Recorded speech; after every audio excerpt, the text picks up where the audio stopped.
everyone, my name is Vinita. Welcome to my channel Study with Vinita Bharti. So this is the class 7th of chapter 1 science, that is the nutrition in plants, and this is the part 2. This is the part 2 and हमने पिछले video में क्या cover कर लिया था, introduction of this chapter हमने पूरा complete कर लिया था, एक टॉपिक भी कंप्लीट कर लिया था, that is the mode of nutrition in plants. और अब हम इस वीडियो में कंप्लीट करने वाले हैं फोटोसिंथेसिस टॉपिक। तो अब इस वीडियो में हम लोग फोटोसिंथेसिस का प्रोसेस स्टार्ट करते हैं। स्टार्ट करने से पहले अगर आप मेरे चैनल पे न्यू है तो इस चैनल को सब्सक्राइब कर दीजिए, बेल आइकन को प्रेस कर दीजिए, इस वीडियो को भी लाइक कर दीजिएगा अगर पसंद आए तो finally we have to start now. Leaves are the food factories of plants. तो जो leaves होती है यानी कि जो पत्ती होती है वो क्या होती है, फूड फैक्ट्री होती है प्लांट की, ठीक है, ये बताया गया है। Therefore यानी कि जो प्लांट में ऐसा कौन सा पार्ट है जहाँ पर खाना बनता है, तो वो लीव्स ही है, ठीक है, लीव्स बनाती हैं खाना प्लांट के लिए। अच्छा, Therefore all the raw material must reach the plant. और बल्कि सारे रॉ मटेरियल, सारे कच्चे मटेरियल जो भी यूज़ होते हैं खाना बनाने के लिए, जो कि हमने इंट्रोडक्शन ऑफ द चैप्टर में देखा था, तो उस वीडियो को आप ज़रूर देखिएगा, ठीक है। तो वो सारी चीज़ें कहाँ जाती हैं, लीव्स के पास जाती हैं खाना बनने के लिए। पानी होता है, मिनरल्स होता है, ये सॉइल में प्रेजेंट होता है और ये ऑब्ज़र्व होता है किसके थ्रू, रूट्स के थ्रू ऑब्ज़र्व होता है और ट्रांसपोर्ट होता है लीव्स में। डायग्राम के थ्रू समझेंगे, जैसे ये रूट है आपकी, आप इसको रूट समझ लीजिएगा अगर आपको मेरी ड्राइंग समझ नहीं आ रही तो। एंड ये आपकी पत्ती है, ये आपका प्लांट है। तो ये जो रूट है ये पानी को ऑब्जर्व करेगी, अपने अंदर खींचेगी और मिनरल्स को, सॉइल मिनरल जो सॉइल के अंदर न्यूट्रिएंट्स अवेलेबल होते हैं डिकम्पोज्ड, ठीक है, उनको खींचेगी। फिर उसके बाद ये ट्रांसपोर्ट करेगी, ऊपर की तरफ स्टेम में जाएगी, स्टेम में जाने के बाद ये लीव्स पर पहुंच जाएगी और लीव्स फिर क्या करेगी, इन सब को कैरी आउट करके क्या बनाएगी, खाना बनाएगी। अच्छा, अब आपको ये समझ आ गई, कार्बन डाइऑक्साइड जो होती है जो कि एयर में प्रेजेंट होती है, कार्बन डाइऑक्साइड मतलब कि CO2। तो गाइस मैं CO2 बोलूँ तो समझ जाना कि कार्बन डाइऑक्साइड की बात हो रही है, क्योंकि CO2 की फुल फॉर्म होती है कार्बन डाइऑक्साइड, ठीक है, कार्बन डाइऑक्साइड की short form CO2, that's it, जो कि किस में प्रेजेंट होती है जी, एयर में प्रेजेंट होती है। Through the tiny pores present on the surface of leaf, these pores are surrounded by guard cell. अच्छा, तो ये जो लीव्स में ना, डायग्राम के थ्रू ही समझेंगे इसको भी। ये जो आपकी लीव है, मान लो ये लीव है, इस लीव में ना छोटे छोटे पोर होते हैं, यानी कि छोटे छोटे छेद होते हैं, इस तरीके के आप छेद मान लो इसे। एक सेकेंड,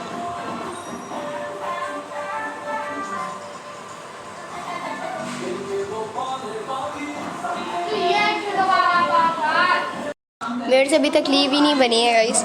देखो, जैसे ये मान लो लीव है, मान लो यार लीव है, ठीक है, ठीक है, इसके ऊपर कुछ पोर्स होते हैं, कुछ छेद होते हैं इस तरीके के, ठीक है। ये जो छेद होते हैं ना, ये जो टाइनी पोर्स होते हैं, इसके अंदर कुछ जगह होती है, यानी कि जो छेद होते हैं इसके अंदर क्या होते हैं, स्टोमेटा होता है, इसके अंदर स्टोमेटा होता है जिसको प्रोटेक्ट कर रहा होता है जी गार्ड से। और इन पोर्स को, इन छेदों को हम स्टोमेटा कहते हैं, इन छेदों को हम स्टोमेटा कहते हैं। अब आप सोचोगे कि मैंने कभी लीव में ये स्टोमेटा देखे नहीं है, ये कभी छेद देखे नहीं है, तो गाइस देखोगे कहाँ से, ये जो पोर होते हैं ना, ये जो छेद होते हैं ये इतने ज़्यादा छोटे होते हैं कि हमें दिखेंगे ही नहीं, और इसको हम स्टोमेटा कहते हैं, इन पोर्स को हम स्टोमेटा कहते हैं, ठीक है। यहाँ तक क्लियर है भाई। ये वाला रह गया था हमारा सेल का कुछ इसमें बताया गया है, तो ये देखेंगे, बट मुझे वाली लाइन कंप्लीट करनी थी, इस वजह से मैं डायरेक्ट इस पर आ गई थी। चलो भाई पहले ये देख लेते हैं, एंड स्टोमेटा को और डिटेल में पढ़ने के लिए हम चैप्टर में बने रहेंगे, तो चैप्टर में और अच्छे से समझेंगे,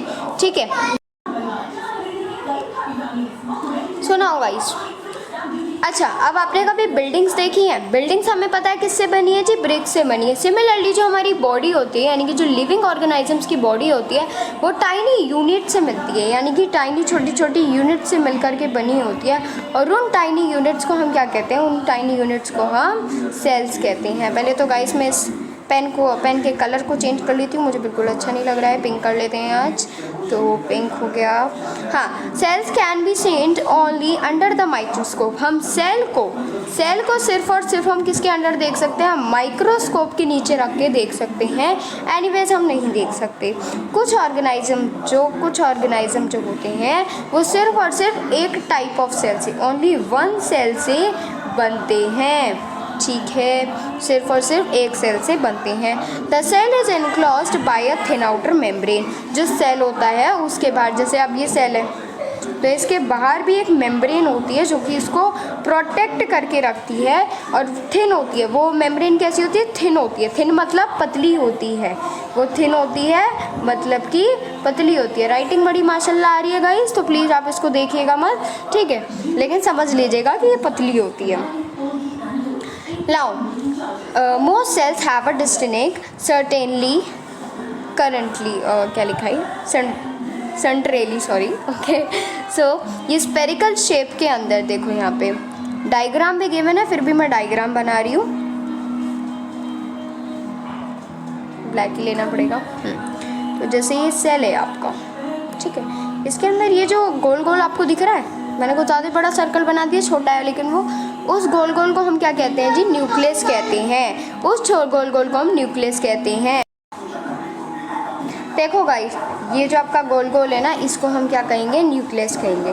और ये जो आउटर मोस्ट कवरिंग दिख रही है सेल की, इसको हम क्या कहेंगे? इसको हम सेल मेम्ब्रेन कहेंगे, जो कि हमने अभी देखा था। और ये कैसी होती है? ये थिन होती है, यानी कि पतली होती है, ठीक है। तो गाइस, अब तो आपको समझ आ ही गया होगा, क्योंकि अब हमने बहुत अच्छे से देख लिया है, एकदम परफेक्टली देख लिया है कैसे होता है। तो हमने सेल पढ़ लिया, सेल मेम्ब्रेन पढ़ लिया, अब हमने न्यूक्लियस भी पढ़ ही लिया है यार। ये जो गोल गोल होता है इसको हम न्यूक्लियस कहते हैं जी। तो स्पेरिकल गोल शेप का होता है। स्पेरिकल का मतलब होता है गोल, स्पेरिकल का मतलब होता है गोल, ठीक है। साइटोप्लाज्म होता है। साइटोप्लाज्म की बात आ जाती है ना, जब हम ग्रीन कलर लेना पड़ता है यार। जो प्रेजेंट साइटोप्लाज्म होता है उसको हम ग्रीन ही समझ लो, आप वो ग्रीन ही होता है, ठीक है। अच्छा, जो न्यूक्लियस होता है, न्यूक्लियस क्या है? जो सेल के अंदर जो गोल गोल था स्फेरिकल शेप का, वही तो न्यूक्लियस था। अब उसके जो आसपास ये जो एरिया होता है, ये वाला एरिया, उसको हम साइटोप्लाज्म कहते हैं। क्या कहते हैं? देखो जल्दी से डायग्राम के थ्रू, साइटोप्लाज्म, हाँ ये रहा। अच्छा, ये हमने सेल समझा था, ये उसकी आउटर मोस्ट कवरिंग समझी थी, that is the cell membrane, जो कि थिन थी, पतली थी। अच्छा, ये जो आपका न्यूक्लियस है, न्यूक्लियस के सराउंडिंग ये जो आसपास बचा कुचा एरिया है ना, ये जो होता है ना जेली लाइक होता है, मतलब कि जेली जैसा कुछ होता है, फ्लूइड होता है, लिक्विड होता है जेली लाइक। और वो कौन से कलर का होता है जी? ग्रीन कलर का होता है। और वही ग्रीन कलर का जो पिगमेंट आप बोल सकते हो, ग्रीन पिगमेंट, जो कि आपका साइटोप्लाज्म होता है। क्या होता है जी? साइटोप्लाज्म होता है। साइटोप्लाज्म में जेली लाइक फ्लूइड होता है। क्लोरोफिल की बात नहीं हो रही है, साइटोप्लाज्म की बात हो रही है। आई नो कि मैंने साइटोप्लाज्म को भी ग्रीन कलर से समझा है, लेकिन क्लोरोफिल और साइटोप्लाज्म में अंतर होता है। तो ये मत समझिएगा कि मैं क्लोरोफिल समझा रही हूँ, that's a cytoplasm. I know कि क्लोरोफिल जो होता है वो भी ग्रीन पिगमेंट होता है, लेकिन जो साइटोप्लाज्म होता है जो कि न्यूक्लियस के अराउंड है। सीधी सीधी बात है, कुछ मत समझो। जैसे ये सेल है, ये न्यूक्लियस है, इसके सराउंडेड जो आसपास का जो लिक्विड होता है, जो कि जेली लाइक लिक्विड होता है, उसको हम साइटोप्लाज्म कहते हैं। स्टोमेटा हमने समझ लिया कि जो लीव्स के ऊपर जो लीव होती है, जो पत्ती होती है, उसके ऊपर जो पोर होते हैं, उसको हम स्टोमेटा कहते हैं। गार्ड सेल उसकी रक्षा करते हैं जी। गार्ड यानी कि सिक्योरिटी गार्ड हो गया, और सेल तो आपको पता ही है, that is the basic unit of our body, ठीक है। तो स्टोमेटा आपका क्लियर है। Now comes to be next topic.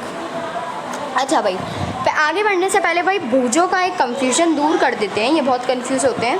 भूजो wants to know how water and minerals observed by roots reach the plant. अच्छा जी भाई, ये भूजो का अलग ही क्वेश्चन आ गया जी। तो ये है कि भूजो पूछ रहा है कि रेड लूँ, हाँ रेड ले लेते हैं। अच्छा, भूजो जानना चाहता है कि जो वाटर यानी कि जो पानी होता है, जो मिनरल होते हैं, ये आपका रूट्स के द्वारा ऑब्जर्व होते हैं, रूट इसको ऑब्जर्व करती है, और ये लीव्स तक कैसे पहुंचती है, देखते हैं अब आगे, ठीक है। अब हमें ये याद रखना है कि साइटोप्लाज्म हमने पढ़ लिया, जो न्यूक्लियस के अराउंड जो लिक्विड होता है जेली लाइक, उसको हम साइटोप्लाज्म कहते हैं। अब हमारी क्लोरोफिल की बात आ गई है, तो हम फिर से ग्रीन कलर लेंगे क्योंकि क्लोरोफिल के लिए ग्रीन कलर बहुत इंपॉर्टेंट होता है। लीव होती है, लीव कौन से कलर की होती है जी? ग्रीन कलर की होती है। जो ग्रीन कलर की जो लीव होती है उसमें ग्रीन पिगमेंट होता है और उसी ग्रीन पिगमेंट को हम क्लोरोफिल कहते हैं, उसी ग्रीन पिगमेंट को हम क्लोरोफिल कहते हैं। इट्स वेरी इंपॉर्टेंट, तो प्लीज़ आप इसको रट लीजिए, याद कर लीजिए, जो चाहे वो कर लीजिए, लेकिन भूलना नहीं है इसको, ठीक है? बहुत इंपॉर्टेंट है। It helps leaf to capture the energy of the sunlight. ये क्या करता है? क्लोरोफिल का फंक्शन देखो बहुत इंपॉर्टेंट है कि ये हेल्प करता है लीव को, ये हेल्प करता है लीव क्या करने के लिए? एनर्जी को कैप्चर करने के लिए, जो कि सनलाइट से मिलती है। यानी कि जो सूरज की किरणों की जो एनर्जी हमें प्लांट को प्रोवाइड होती है उसको कैप्चर करता है। क्या कौन करता है जी? क्लोरोफिल कैप्चर करता है, ठीक है? This energy is used to synthesis prepare food from carbon dioxide and water. Energy होती है, ये जो एनर्जी होती है जो कि हमें सनलाइट से मिलती है, सन से मिलती है, ये क्या होता है? ये सिंथेसिस होती है, बहुत ज़रूरी होती है। किसके लिए? फोटोसिंथेसिस के लिए। और फोटोसिंथेसिस क्या होता है जो कि हम आगे पढ़ेंगे, बट हमने स्टार्टिंग में पढ़ लिया था। क्या होता है? ये प्रोसेस होता है जो हम प्लांट अपना खाना बनाते हैं उसको प्रोसेस करते हैं, ठीक है? अच्छा, तो सनलाइट ज़रूरी होती है फोटोसिंथेसिस के प्रोसेस के लिए, खाना बनाने के लिए। कार्बन डाइऑक्साइड, वाटर ज़रूरी होता है। तो इन सारी चीज़ों को मिला करके जी खाना बनता है। कौन बनाता है? लीव्स बनाती है। कौन सा प्रोसेस यूज़ करके? फोटोसिंथेसिस का प्रोसेस यूज़ करके। क्लोरोफिल का क्या फंक्शन होता है? क्लोरोफिल का फंक्शन होता है सनलाइट के एनर्जी को कैप्चर करना लीव्स में, ठीक है? तो ये सारी फंक्शन होता है। स्टोमेटा का गैसेज एक्सचेंज में और सनलाइट को प्रोवाइड करने में फंक्शन होता है, जो कि हम आगे पढ़ेंगे। गाइस यहाँ पे बहुत शोर हो रहा था जिसकी वजह से मैं आपको पढ़ा नहीं पा रही थी, बट अब ठीक है थोड़ा बहुत। चलो, ये जो फूड बनने का जो प्रोसेस हुआ, हमने सनलाइट ली जी, कार्बन डाइऑक्साइड ली, वाटर लिया और भी बहुत कुछ ले लिया। ये सारे प्रोसेस को, ये सारा जो प्रोसेस हुआ खाना बनाने का, उस प्रोसेस को हम क्या कहते हैं? फोटोसिंथेसिस कहते हैं। तो ये भी बहुत इंपॉर्टेंट है, प्लीज़ कभी मत भूलना, आगे तक काम आने वाला है, ठीक है? फ़ोटो का मतलब होता है फ़ोटो खींचने वाला फ़ोटो नहीं है, ये लाइट वाला फ़ोटो है, तो ये भी याद रखना। सिंथेसिस का मतलब होता है टू कंबाइन, ठीक है? सो वी फाइंड, तो इसी में हम क्या पाते हैं? हम इसमें क्लोरोफिल पाते हैं, ठीक है? तो सनलाइट पाते हैं, कार्बन डाइऑक्साइड, वाटर, ये सारी किसके मतलब इन सारी चीज़ों को यूज़ करके आपका प्रोसेस चलता है। किसका? फोटोसिंथेसिस का प्रोसेस चलता है खाना बनाने के लिए, ठीक है? It is unique process on the earth. ये एक अलग मतलब अलग सही है, मतलब यूनिक है, सब में यूनिक प्रोसेस है हमारी पूरी अर्थ में। सोलर एनर्जी किसे कहते हैं? जो सन से मिलने वाली एनर्जी होती है जो कि कैप्चर करता है क्लोरोफिल बाय द लीव्स, ये इसको हम सोलर एनर्जी कहते हैं। सनलाइट की एनर्जी को हम सोलर एनर्जी कहते हैं। The solar energy is captured by the leave, जो कि प्लांट में सोलर एनर्जी कैप्चर होती है और स्टोर होती है प्लांट में in the form of food, food की फॉर्म में, ठीक है?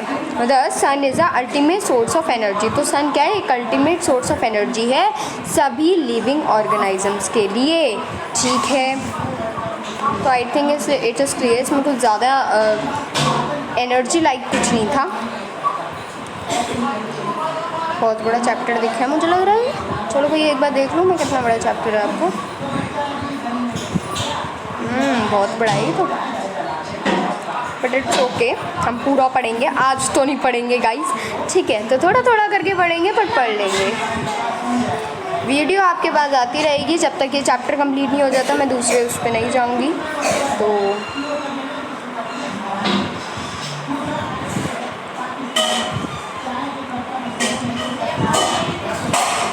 अच्छा गाइज, अब इस टॉपिक से यानी कि ये जो आपका लिखा है ना कैन यू इमेजिन से लेकर के हम लोग अपने पार्ट 3 से कवर करेंगे। तो पार्ट 3 आपका जल्दी आने वाला है, जल्दी आ जाएगा, चिंता मत कीजिए। पार्ट 1 आ चुका है, पार्ट 2 आज आ जाएगा और पार्ट 3 भी आपका जल्दी आ जाएगा।